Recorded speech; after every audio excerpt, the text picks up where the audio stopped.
les prophètes et les prophéties dans le Nouveau Testament. Nous continuons, bien-aimés dans le Seigneur. Nous avons vu, on a parlé la fois dernière de Jean-Baptiste.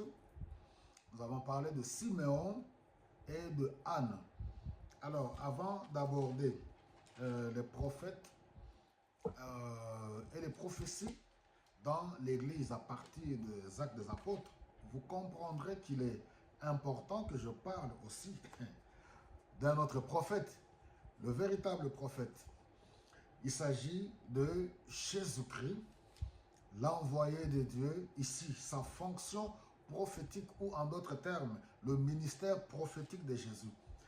On parlera, Dieu voulant, de toutes les prophéties qui ont été données à son sujet dans l'Ancien Testament, en commençant par Genèse au chapitre 3, en passant par Deutéronome 18, et autant de prophéties, que ce soit dans le psaume ou chez le prophète Ésaïe, et ainsi de suite, on en parlera si Dieu le permet, si l'Esprit nous guide. Mais aujourd'hui, nous prenons Jésus-Christ en tant que prophète, en tant qu'envoyé de Dieu. Nous avons vu que le prophète, c'est le porte-parole. Il parle de la part de Dieu, il donne le message de Dieu, la prédication et puis la prédiction, c'est-à-dire prédire les choses futures.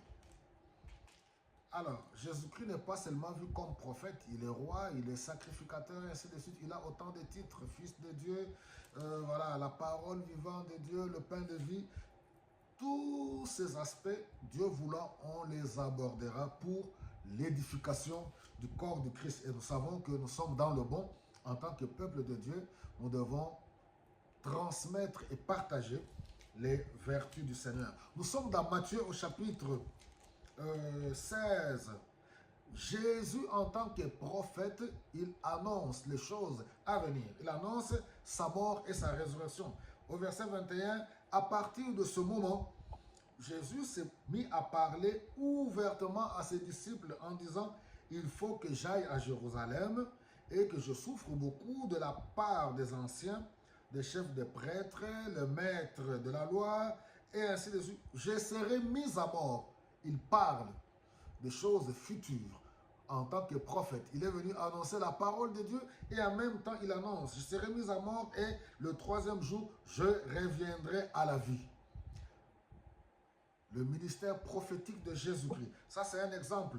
On va toujours, on est dans Matthieu au chapitre 17. Il dit, un jour que les disciples se trouvaient tous ensemble en Galilée, Jésus leur dit, le Fils de l'homme va être livré entre les mains des hommes qui les mettront à mort. Mais, le troisième jour, il reviendra à la vie. Alors les disciples furent profondément attristés. Ça, c'est d'abord le premier point où nous voyons Jésus parler de sa mort. Il y a encore un autre passage où il parle de la destruction du temple. Nous trouvons cela dans Matthieu. Dans la destruction du temple, on trouve cela dans Jean chapitre 2. Oui, le verset 19 et 21.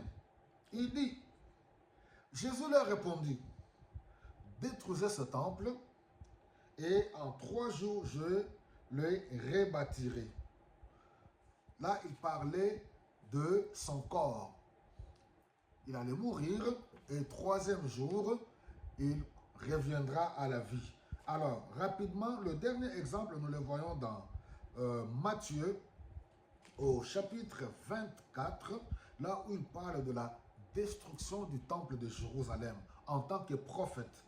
Il dit au verset 1er et 2, Jésus sortit du temple et tandis qu'il s'en allait, ses disciples s'approchèrent de lui pour lui faire remarquer les constructions du temple. Alors Jésus prit la parole et leur dit, vous voyez tout cela, je vous le déclare, c'est la vérité, il ne restera pas ici une seule pierre posée sur une autre, tout sera renversé.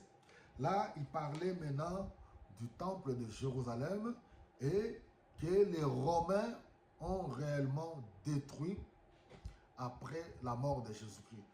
70 ans après sa mort, le temple a été complètement détruit.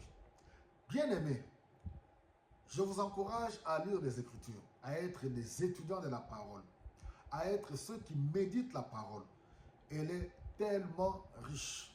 J'ai survolé sur 3 points, tout simplement, 3 exemples pour voir que oui, le ministère prophétique. Jésus est venu, il a annoncé la parole de Dieu. Durant tout son ministère, il a enseigné. Durant tout son ministère, il a prophétisé.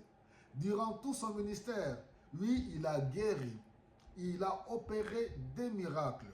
Donc, c'est à notre bénéfice de pouvoir nous investir dans l'étude de la parole pour ne plus ou ne pas être la proie facile de tous les aventuriers qui s'élèvent à gauche ou à droite pour s'autoproclamer prophète ou bien vous emporter dans leur égarement à cause de votre ignorance. Le Seigneur dit que mon peuple périt faute de connaissance. Ne soyez plus dans ce lot des ignorants qu'on peut balloter de tous côtés, qu'on peut utiliser, exploiter.